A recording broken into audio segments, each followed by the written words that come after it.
Muy buenas noches, amigos televidentes. Muchísimas gracias por acompañarnos en esta preciosa noche que el Creador nos ha regalado para disfrutar la entrevista 8 en punto. Esta noche vamos a hablar de economía, vamos a conocer cuáles son las consecuencias que podría generarse en nuestro país ante el cierre del gobierno de los Estados Unidos de Norteamérica. Para conversar sobre este tema, con mucho gusto le damos la bienvenida al doctor Carlos Glover, economista en nuestro país. Doctor, muy buenas noches una vez más, gracias por acompañarnos. Muchas gracias por la invitación y muy buenas noches a mi querido pueblo salvadoreño. No, gracias a usted por acompañarnos. Más adelante también vamos a conocer otro punto de vista. Vamos a tener en una llamada telefónica al doctor Antonio Martínez Uribe, politólogo, quien va a tener un enfoque integral de lo que el doctor Carlos Glover nos pueda expresar esta noche. Saludamos a Banco Agrícola, porque hace posible este primer segmento.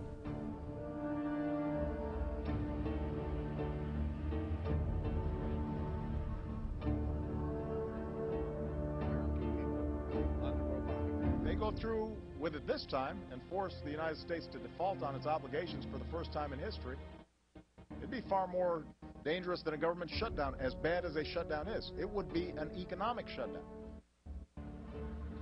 So I'll speak more on this in the coming days, but let me repeat. I will not negotiate over Congress's responsibility to pay bills it's already racked up. I'm not going to allow anybody to drag the good name of the United States of America through the mud just to refight a settled election or extract ideological demands. Nobody gets to hurt our economy and millions of hardworking families over a law you don't like. Se concretó finalmente en los Estados Unidos un hecho sin... Y bueno, esto fue lo que dijo en extracto el presidente de los Estados Unidos, Barack Obama, en torno al conflicto que hoy por hoy aparentemente se está manejando en los diferentes factores reales de poder, demócratas y republicanos, por no arribar a un consenso para la aprobación del presupuesto general de aquella nación del norte. Y es que el cuarto día de paralización del gobierno de los Estados Unidos, tras el fracaso de las negociaciones entre demócratas y republicanos, como les comentábamos, más de 800,000 empleados públicos deberán de quedarse en sus casas. La situación podría agravarse dentro de las 2 semanas que vienen a raíz de este problema si no se logra consensuar el techo de la deuda de ese país. Arranco, doctor Glover, con un pequeño análisis, porque no solamente los connacionales que residen en aquel país del norte están muy preocupados, sino que también en nuestro país aquellas personas que de una u otra forma, directa o indirectamente, dependemos de ellos. Antes de escuchar el análisis económico, voy a la llamada que ya habíamos adelantado con el doctor Antonio Martínez Uribe, quien es politólogo. Doctor Uribe, muy buenas noches. Muy buenas noches, saludos por la invitación a expresar mi opinión. No, gracias a usted, doctor, por dedicarnos unos minutos a esta su entrevista 8 en punto. La primera pregunta rápidamente que se nos viene a la mente, doctor, es, a su entender, ¿cuáles son las primeras implicaciones o las consecuencias políticas del cierre del gobierno de los Estados Unidos? Bueno, yo creo de que tiene grandes repercusiones dentro de la sociedad norteamericana, pero también tiene importantes repercusiones a escala internacional. Fíjese que con esto el señor Obama está suspendiendo ciertos contactos internacionales de gran importancia, como la próxima reunión de la APEC en la isla de Bali, en Indonesia. Allí los patrocinadores de esta conferencia dicen sentirse muy decepcionados, ¿verdad?, por la vacilación y la incertidumbre que genera la actitud, se dice, en particular del presidente Obama, que son espacios, según los comentaristas internacionales, que los estaría ocupando China, quienes están muy activos y se observan como un país muy fuerte, muy sólido, muy determinado en esta situación internacional. Ahora bien, el problema es de que la crisis esta de los Estados Unidos es una crisis que viene arrastrándose desde ya hace bastantes años. Ellos han dejado de ser los líderes en el mundo. Poco a poco, todos observan que hay un ocaso del poderío norteamericano que hemos tenido dentro de los últimos 100 años, digamos, ¿verdad? Entonces, vemos que ya los Estados Unidos no son el poder hegemónico en el mundo, sino que cada vez su credibilidad está en cuestión. Y el punto más importante es el tema de Siria en este momento, ¿verdad? La crisis económica y financiera de los Estados Unidos, a mi entender, es el gigantesco gasto militar que tienen los Estados Unidos en el mundo.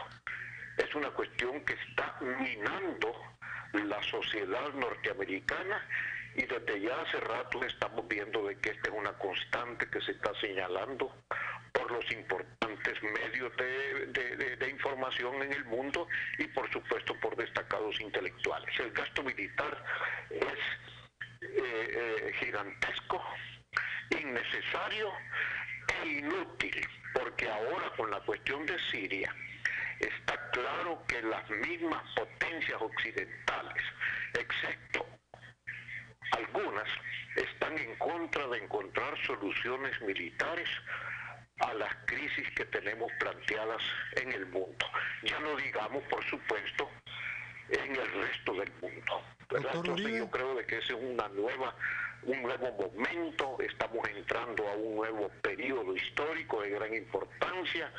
Entonces este cierre del gobierno federal no debemos de verlo sino que como un momento más de una crisis política y económica de la hegemonía de los Estados Unidos en el mundo. Doctor Uribe, usted se acaba de referir a un punto que ciertamente me ha llamado muchísimo la atención y es precisamente la coyuntura política mundial que los Estados Unidos está viviendo. ¿Qué tan vulnerables se vuelven los Estados Unidos en estos momentos? Esta pregunta va enmarcada bajo un argumento. Primero, porque en el pasado ha recibido duras críticas, primero sobre el tema del espionaje. Hace poco, como usted recordará, suspendió también su visita Dilma Rousseff, presidenta de Brasil, pero se encontraron, porque la historia así lo ha estimado, en la última conferencia en Naciones Unidas. Sin embargo, el terrorismo y los anticuerpos de los Estados Unidos podrían encontrar un terreno fértil hoy por hoy ante la situación que está viviendo. Bueno, sí, es que el problema del terrorismo a quien más le preocupa es a los Estados Unidos, ¿verdad? Incluso los mismos Estados Unidos en América Latina han querido introducir que el terrorismo es la principal amenaza de nuestros países. Y como hemos dado seguimiento a este hecho, países tan importantes como Brasil, como Argentina, México, que no están de acuerdo que el terrorismo en nuestro continente sea una amenaza. El debate es para América Latina y para los grandes países del tercer mundo que le llaman, la gran amenaza es el tema de la pobreza de la población, y eso se ha dicho muy claramente en los cónclaves que se han realizado con los Estados Unidos. Mientras vemos este liderazgo de los Estados Unidos en crisis, vemos emerger importantes liderazgos en el mundo, como el caso de Putin, es el caso de los chinos, el caso de la señora Rousseff, el caso de los líderes latinoamericanos, que ya no es el mundo unipolar, hegemónico, sino que es un mundo con poderes emergentes que también tienen algo que decir en la problemática tan complicada que tenemos en este momento. Ok. Doctor Uribe, debo de agradecerle por el tiempo que usted ha destinado no solamente a esta tribuna de entrevistas, sino que a todos los amigos televidentes que noche tras noche le dan seguimiento a este tipo de temas acá en 8 en Punto. Muchísimas gracias. Gracias y saludos a Carlos Glover, que está ahí presente, y muchas gracias, Sergio, por la invitación. Buenas noches. Gracias a usted, doctor. Bueno, doctor Glover, ya tenemos obviamente un punto de partida desde el punto de vista del politólogo, pero también dentro del material que compartí con su persona. ¿Cómo ve usted hoy por hoy esta situación que está atravesando los Estados Unidos? Porque hay una simbiosis. Lo que le suceda a uno tiene repercusión en otros, más aún. Como países de renta media tenemos una necesidad innegable de aquel país del norte. Bueno, en primer lugar, pues creo que fue muy acertado los comentarios del doctor Martínez Uribe, politólogo, porque creo que para poder entender e interpretar lo que está pasando ahora en Washington, en Estados Unidos, tenemos que caracterizarla en primer paso como una crisis política. No es una crisis económica. Claro, sus consecuencias económicas pues son muy trascendentes y muy importantes. Entonces, ubiquémonos primero en la crisis política. El gobierno de Estados Unidos aprobó hace 3 años una reforma al sistema de salud, que ese es el legado, digamos, del presidente Obama. Claro, hubieron elecciones para la Cámara, para la Asamblea, para la Cámara de Diputados y una fracción de los senadores, y en la Cámara Baja de Diputados tomaron mayoría los republicanos. Y los republicanos basaron su plataforma política en tratar de eliminar en su totalidad la reforma de salud que había promulgado el presidente Obama en la sesión congresional anterior. Claro, Estados Unidos es la sociedad más rica. Por ejemplo, Canadá, que no es una sociedad tan rica como Estados Unidos, desde hace décadas tiene cobertura de salud universal. Estados Unidos no lo tiene. Y claro, ¿qué es lo que está pasando aquí en estos momentos? Que un grupo radical ha achacado a Obama que quiere introducir el comunismo por medio de esta reforma de salud universal. Ahí comienza el conflicto. Ahora bien, cada año el Ejecutivo, como sucede aquí en El Salvador, tiene que presentar una propuesta de presupuesto. Y este año el grupo de la Cámara Baja, en control de los republicanos, hizo cambios en la propuesta entre comillas, porque no ha habido propuesta formal de presupuesto en Estados Unidos desde el 2008. Muy interesante. Entonces, en este caso, los republicanos dijeron, tenemos que eliminar cualquier apoyo financiero al programa de salud aprobado y que es ley de Estados Unidos. Está Obamacare. Claro, lo que llaman Obamacare.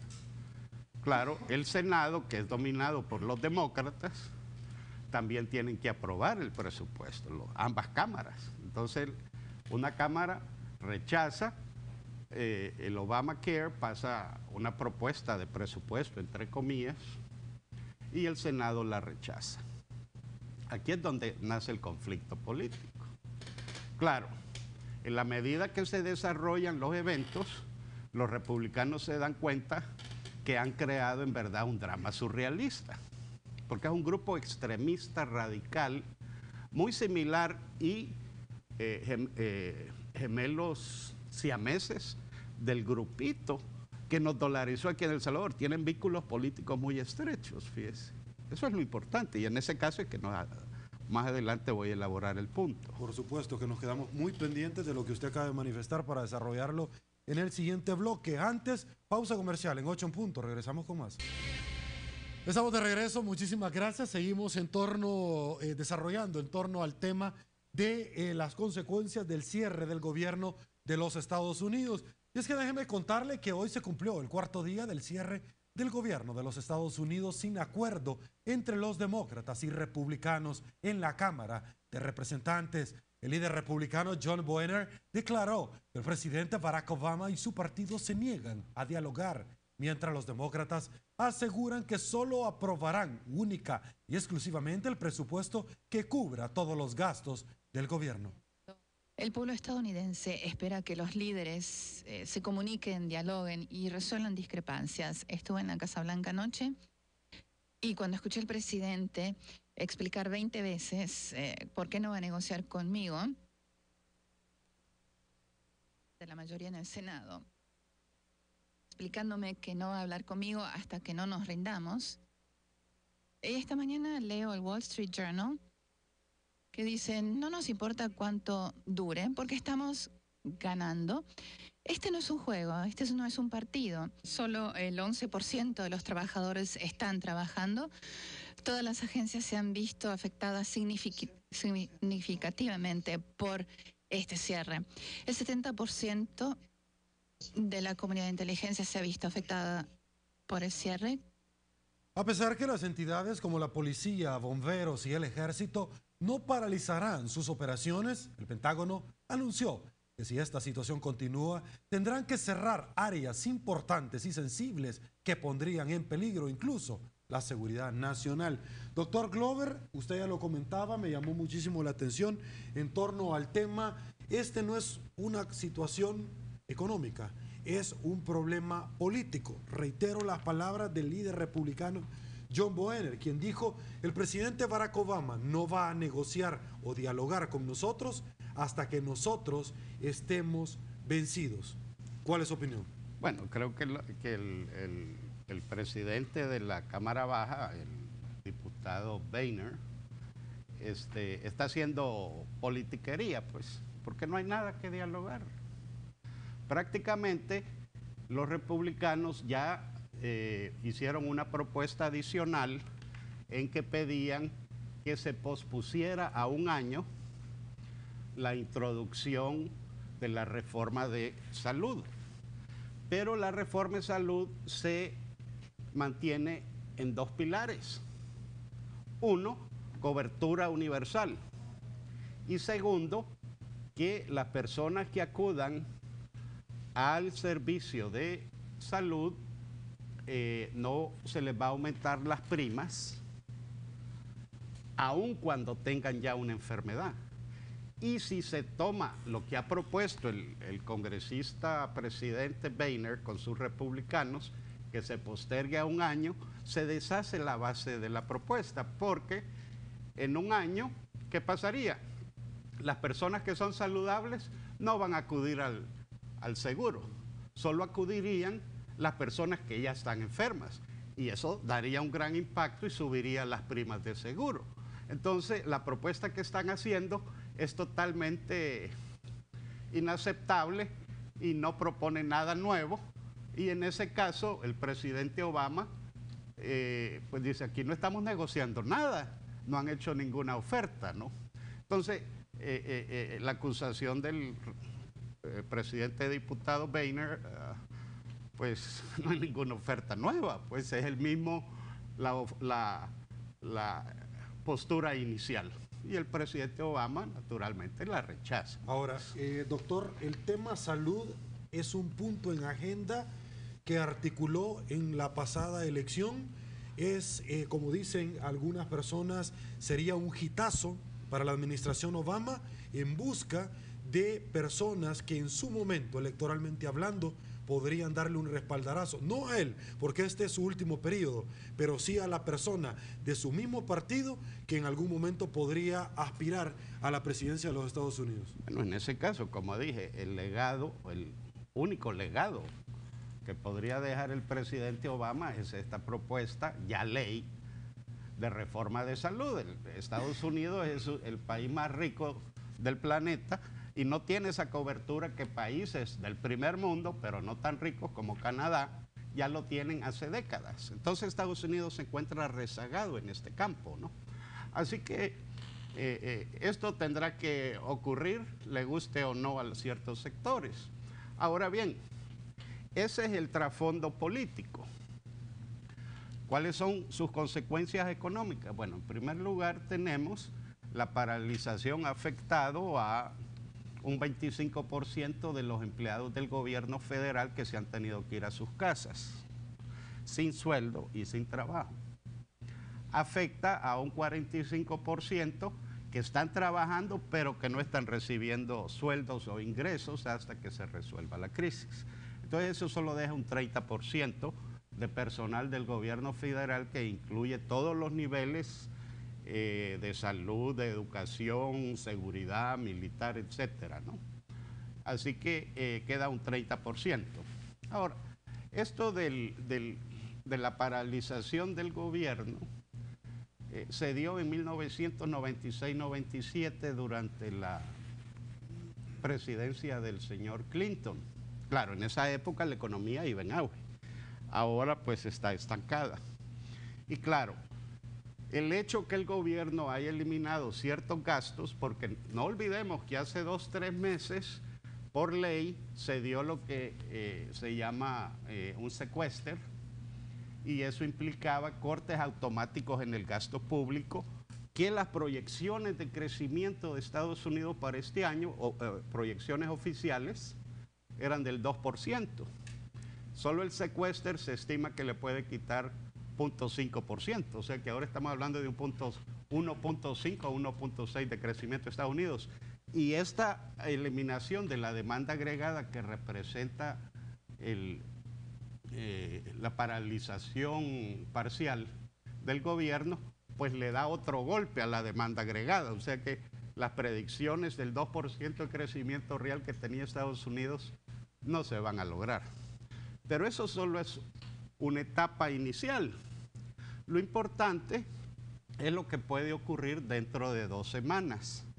Dentro de 2 semanas, octubre 17, es la fecha límite que honrar las deudas. Que el Congreso tiene que aprobar aumentar el límite de endeudamiento del gobierno federal de Estados Unidos. Ahora, el gobierno de Estados Unidos ya lleva 6 meses utilizando fondos de emergencia.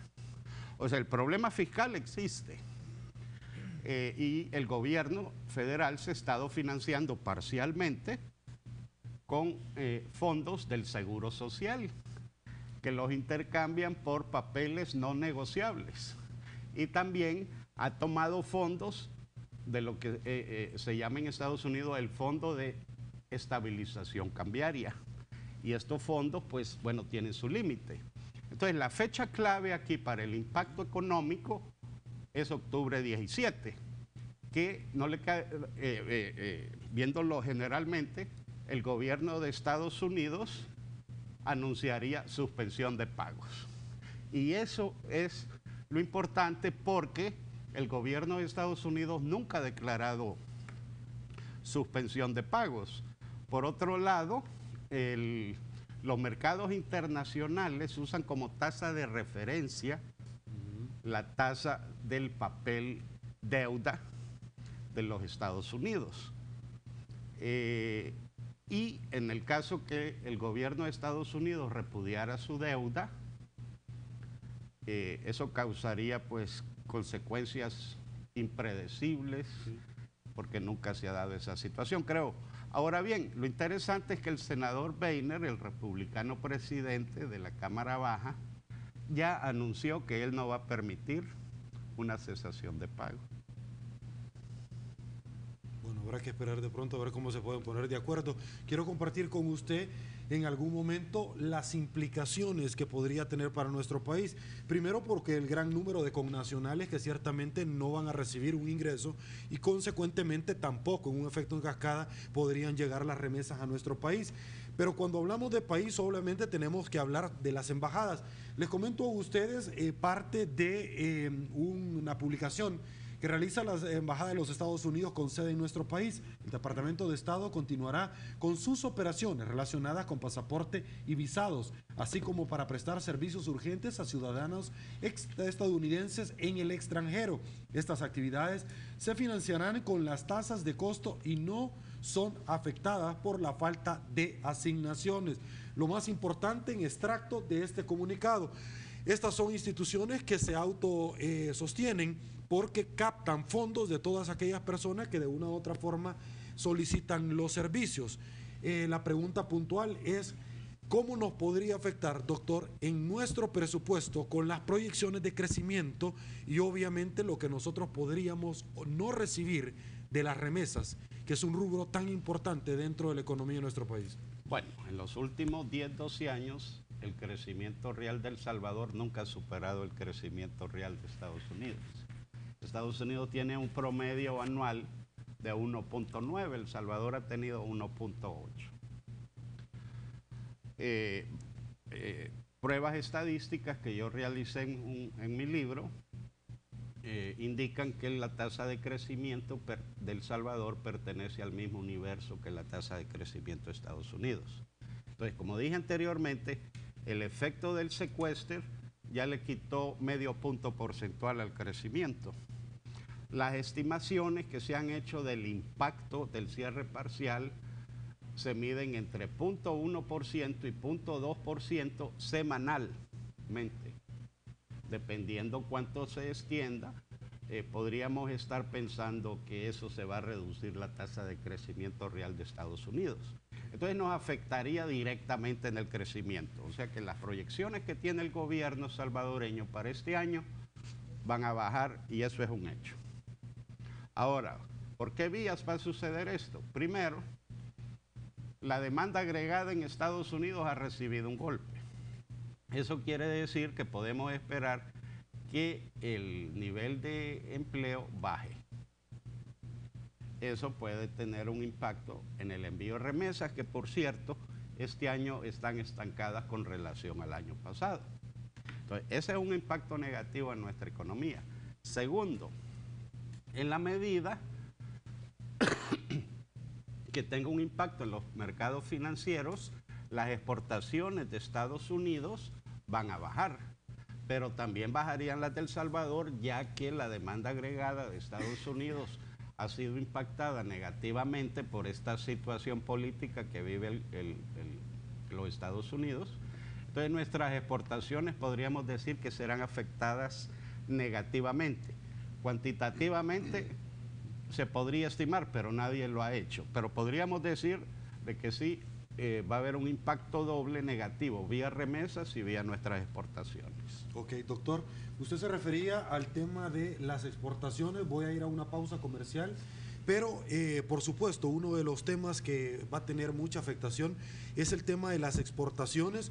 Importaciones para nosotros con el tema de la agricultura. De hecho, aquí tengo en mis notas parte del portal del Departamento de Agricultura de los Estados Unidos, que ciertamente, como todos los jueves, el día de ayer esperaban precios, puntos de referencia, y que ahora, hoy por hoy, se miran altamente impactados por el cierre de esta institución. Pausa comercial, volvemos con más. Muchísimas gracias por su preferencia, doctor Glover. Vamos de lo macro a lo micro de los Estados Unidos, del conflicto que están teniendo hoy por hoy, porque es un conflicto político que se traduce en una situación meramente económica. Nuestro país no se salva de esta falta de liquidez que nosotros hoy por hoy tenemos. Tenemos problemas para honrar deudas como el escalafón, que por ley así se establece, pero también sobre ciertos programas sociales como USAID que tiene en nuestro país y que de una u otra forma también corren peligros no solamente de estar estancados, sino que en determinado momento incluso de desaparecer. Quiero compartir un Twitter de la Embajada Americana, que por supuesto usted lo puede encontrar en las diferentes redes sociales de Canal 33.8 en punto, y estableció claramente, doctor, que el convenio entre la MSC, el segundo compacto Fomilenio 2, aún no ha sido firmado. La MSC continúa sus consultas con el Congreso. Es decir, no solamente estamos hablando que la reforma migratoria está paralizada, estamos hablando de la MSC, del segundo compacto, de 300 millones de dólares y un poco más para la inversión puntualmente en la zona costera, sino que también de ciertos proyectos que podrían estar como USAID en peligro en nuestro país. ¿Cuál es su opinión? Porque obviamente su libro, yo también lo tengo, la vez pasada que usted me lo hizo llegar, y en cierto modo he leído parte de lo que le estoy preguntando en este. Por favor. Bueno, en este caso hay que recalcar que durante los últimos 5 años, el gobierno de Estados Unidos, por medio de su Banco Central, ha creado un ambiente de dinero fácil. Es decir, las tasas de interés nunca, en los 100 años de historia del Banco Central de Estados Unidos, estaban a un nivel tan bajo. Claro, eso tiene que llegar a un momento en que podría revertirse. Y aquí es donde la situación política, y si no se resuelve dentro de 2 semanas la situación de la posible cesación de pagos, las tasas de interés subirían.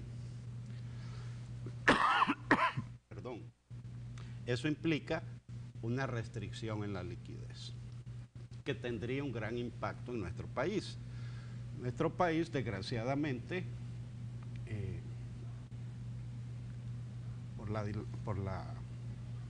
Agua, claro que sí, doctor, por favor.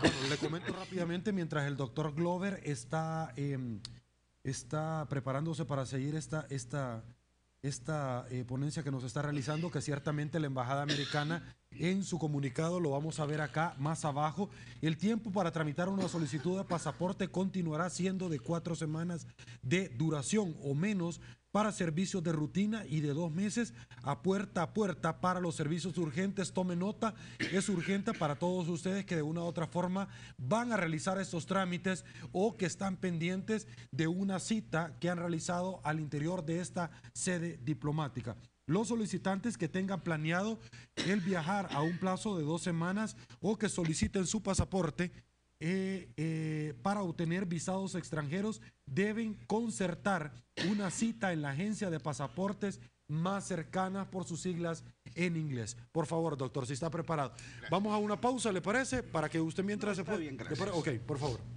Entonces tenemos que... Nuestra economía ya tiene fuertes restricciones de liquidez. El gobierno... ¿Le parece una pausa? Sé que está haciendo un gran esfuerzo, se lo agradecemos. Una pausa rápidamente y seguimos disfrutando la ponencia del doctor Carlos Glover en 8 en punto. Volvemos. Estamos de regreso, sabíamos que iba a estar muy pendiente la entrevista a 8 en punto. Vamos a dar paso a algo que es muy importante acá en nuestra entrevista y es la participación ciudadana. Para eso saludo a mi productora, Georgina García. Buenas noches, Georgina. Buenas noches, Sergio. Buenas noches a nuestro invitado y buenas noches a nuestra audiencia. Nimrod Benítez dice... Significa que la manzana de la discordia es el plan Obamacare, dice. Iván Castro, claro, dice, una crisis del sistema capitalista imperialista es incapaz de resolver los problemas de la humanidad, pues no es su objetivo. Nimrod también nos dice acá, ¿no será que las aseguradoras están presionando a través de los republicanos posponer el plan Obamacare? Dice. También por acá nos dice Dorelli, si ya habían aprobado la reforma es ley, ¿por qué ahora la suspenden? Por favor, que nos explique el doctor Glover. Dice, las aseguradoras, dice Nimrod Benítez, no querían asegurar personas con enfermedades graves, si no le iban a subir el costo del seguro. Obamacare dice no. Por acá dice doctor Glover que respalda al dólar para que el gobierno de los Estados Unidos se siga endeudando. Dorelli dice, la oposición está bloqueando al presidente y afectando a la mayoría de los ciudadanos en Estados Unidos. También por acá nos dice Rolando Medina que quien había dicho que sí con el tema del Fomilenio, dice el ministro Goebbels. También por acá tenemos otro comentario. Nimrod Benítez dice, el excesivo gasto militar de Estados Unidos y la corrección de la política fiscal y el fomento de nuevas industrias ha generado lo que temo, dice. Vamos a llegar hasta acá con el Twitter, enseguida les vamos a leer el Facebook. Seguimos contigo, Sergio. Georgina, muy amable, amigos televidentes, por todos los comentarios y preguntas que usted esta noche le hace llegar a nuestro invitado, el doctor Carlos Glover. Doctor, terminamos la idea de la exposición porque es muy interesante que usted estaba realizando y por supuesto seguimos con la participación ciudadana. Por favor. Bueno, entonces en este caso ya tenemos restricciones de liquidez en el país, a tal grado que el gobierno ha tenido que poner a un lado una ley, la ley del escalafón, y ha sometido el presupuesto a la consideración de la Asamblea Legislativa, obviando una ley. Ahora, También tenemos que ya hay una deuda acumulada con proveedores de más de 270 millones. Tenemos letes que ya pueden estar alcanzando 700 millones, aunque el Fondo Monetario dice que está más cerca de 1.000 millones. En fin, estamos en una situación financiera muy tenue. Podría yo decir que estamos al borde del precipicio. Y no es cuestión de echar culpas, que la oposición política culpe al presidente Funes, que el presidente Funes dice que no le aprueban. O sea, la misma situación política que existe en Estados Unidos. Ahora, en este caso, se está esperando que, digamos, tenemos proyectos tales como el Fomilenio 2, pero el Fomilenio 2 no ha sido aprobado totalmente. O sea, existe todavía una etapa adicional. Y el gobierno está contando con esos fondos para el otro año, o sea que las perspectivas no son muy halagüeñas. Yo creo humildemente que el próximo año estará peor que este año. Creo también que el ganador en la contienda política puede ser el perdedor, porque un partido por sí solo no va a poder sortear la crisis y la profundidad que tendremos el otro año, y posiblemente se tendrá que crear un gobierno de coalición. Lo interesante es que los partidos políticos en la contienda no han presentado nada novedoso para enfrentar los problemas de liquidez, los problemas de crecimiento. El tema previsional, doctor. Ah, no, y eso es adicional, o sea, y eso es todavía más poderoso desde el lado financiero, que todavía no se ha tomado en consideración. Yo escuchaba a un economista en un canal hablando que lo interesante es que los candidatos en sus propuestas económicas existe un consenso del diagnóstico. Y estoy de acuerdo con esa apreciación, pero estoy de acuerdo y digo que sí, existe un consenso porque tienen un diagnóstico equivocado.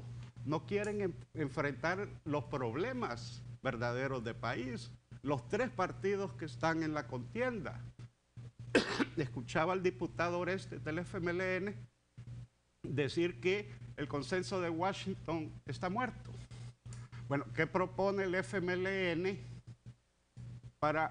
en sustitución del consenso de Washington? No presentan nada. Y así están los otros dos partidos. Entonces creo de que en el plano político nos vamos a dar una situación muy similar a la de Estados Unidos. Se va a enredar todo el andamiaje político. Y eso es lo que estamos enfrentando. Y la ciudadanía lo vemos y nos ignoran cuando lo señalamos. Ahora, en este caso, por ejemplo, señalaba uno de los estimados televidentes, mencionó que la reforma de salud estaba suspendida. Quiero expresarme mejor y decir, no está suspendida la reforma de salud. Alguien decía, ¿y por qué la aprobaron y ahora ya no están de acuerdo? Minro Benítez. Bueno, entonces leí mal la pregunta, porque sí fue aprobada, pero fue en una legislatura anterior donde predominaba el Partido Demócrata. Pero ahora los radicales, un grupo minúsculo, que se denominan Tea Party, y que aquí en El Salvador sus admiradores son los que nos dolarizaron, porque quieren hacer experimentos sociales. A nosotros nos echaron al hoyo con la dolarización y ahora ningún partido político quiere enfrentar ese problema. ¿Quiénes son los admiradores, si se puede saber, doctor? De los amigos de Wall Street, como le llaman. Bueno, pues son los que le dan seguimiento al Heritage Foundation. Aquí en El Salvador pues tenemos la NEP, que ya no es un gremio de empresarios que uno diría productivos, sino son ideólogos. El mismo FUSADES no da propuestas de solución. En fin, tenemos una derecha tambaleante y una izquierda que se llama izquierda en nombre. Entonces, claro, ellos quieren acceder a casa presidencial para ejercer el ejecutivo. Podría usar otras palabras, pero me limito a decir esto. Y esa es la contienda entre ellos y nosotros los ciudadanos estamos de espectadores. Pero no nos están ofreciendo soluciones. Pero el mismo problema político que está ocurriendo ahora en Washington lo tenemos aquí en El Salvador por los mismos problemas. Porque existen grupos de radicales que secuestran al cuerpo político y nos llevan a experimentos sociales. Ok, doctor, amigos televidentes, les presento como una modalidad diferente porque aquí nada está escrito en piedra en 8 en punto. Nuevamente, ahora los comentarios, pero en Facebook. Buenas noches nuevamente, Georgina. Buenas noches, Sergio. Por acá les vamos a presentar en Facebook la pregunta que sometimos en nuestra fanpage. Dice, pregunta para salvadoreños en Estados Unidos. ¿Cómo les ha afectado el cierre del gobierno de los Estados Unidos? Dice por acá, Daniel Ola, dice, es más, que esto beneficia a los hermanos lejanos o que van en camino porque tendrán que reducir el patrullaje por las fronteras. Dice Julio Jovel, dice, gracias a Dios, a mí no me afecta en nada. Keren Rogel dice, en nada, pues no trabajo para el gobierno. Aquí todo normal, solo en las noticias hablan de eso, pero dice que a ella no le afecta. Jan Delgado dice, yo soy un trabajador social. Muchos de mis clientes reciben beneficios de veteranos que, si el gobierno no se estabiliza, no recibirán su cheque mensual el próximo mes. Esto me preocupa porque muchos de ellos dependen solamente de ese ingreso. Gracias a Dios, la Housing Authorities, dice, oficinas de vivienda con subsidio, todavía tienen dinero para funcionar por un año más. Si no, serían miles de personas solo en el área de Boston que se quedarían sin viviendas. Luis López dice, pobres, dice, en El Salvador nacen y mueren sin viviendas. Hasta acá llegamos con los comentarios a través del Facebook, Sergio. Nuevamente, gracias, Georgina, gracias a usted, doctor. Ese es un tema que se han referido muchos amigos televidentes. No se tiene trabajo, pero los bancos no esperan con el tema de vivienda. Vamos a volver a recordar aquella situación que se dio con el tema de viviendas, donde todos, por no poder pagar, empezaron a perder estas. Bueno, en los últimos 12 meses en Estados Unidos ha habido una recuperación en el sector vivienda. Ventas de emergencia de casas para tratar de pagar hipotecas han bajado sustancialmente por todos los Estados Unidos. Pero eso es antes de esta situación que estamos viviendo. Los estimados televidentes mencionan que todavía no sienten el impacto los residentes allá, porque en 4 días todavía existe cierto acervo de ahorros. Y eso pues ahorita las personas, los seguros lo están ocupando. En la medida que se prolongue esta situación, sí se va a sentir algún impacto. Claro, los estimados son que el impacto semanal sería de 0.2% del PIB. Claro, pero si lo tomamos ya un mes, estamos hablando ya de un punto porcentual. Entonces es muy significativo. Entonces creo de que no podemos cantar victoria diciendo a mí no me ha impactado en lo absoluto, porque lo que se traduce en esto, como señalé en un principio, es en una reducción en la demanda agregada efectiva. Entonces estas personas que ahora pueden tener un empleo, cuando las ventas bajen, pues tal vez sus contribuciones no sean necesarias para las empresas. ¿Cuándo Entonces, se podría empezar a ver efectos negativos? Le comento sobre algo que usted anteriormente dijo.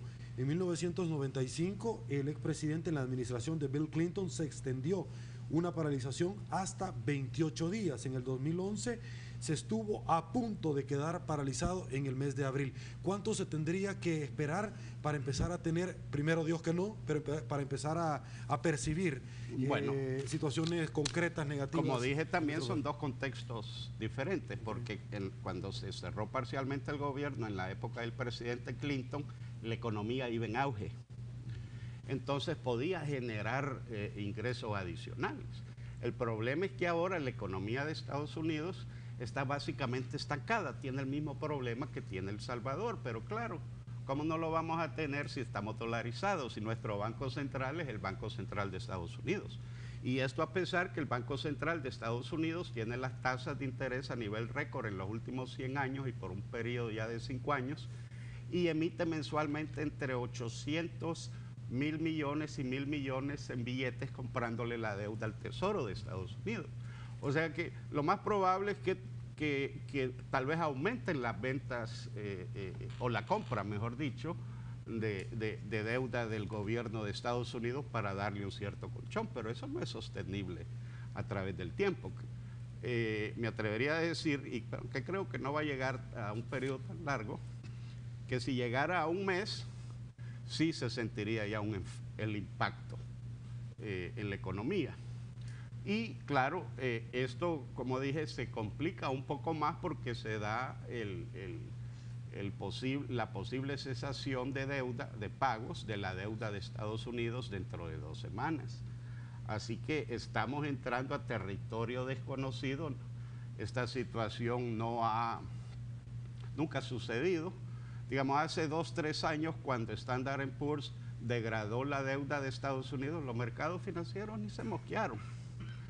Claro, uno de los estimados televidentes decía que es lo que respalda el dólar. Lo que respalda el dólar es que quién se niega a aceptar un dólar. Pero una moneda de referencia mundialmente. Es de referencia, pero no tiene ningún respaldo absoluto. Es lo que se llama en teoría monetaria una moneda fiduciaria. Es más, las reservas de oro de Estados Unidos prácticamente no existen. Es como en El Salvador. Aquí aparecen las cuentas del Banco Central que tenemos 100 millones de dólares en reservas, pero están ignoradas, es decir, ya se vendieron. No tenemos reservas absolutas en nuestro Banco Central. Ok, doctor, con eso llegamos al final de la entrevista 8 en punto. Debo de agradecerle el esfuerzo físico que usted ha realizado para acompañarnos esta noche. Muchísimas gracias. No, muchas gracias y para mí es un placer. Hubiera querido pues elaborar un poquito más, pero siempre habrá otras oportunidades y espero pues que el gobierno de Estados Unidos pueda sortear esta crisis. Okay. Muy buenas noches. Oportunidad de ver debate político el próximo domingo, será este lunes. Buenas noches.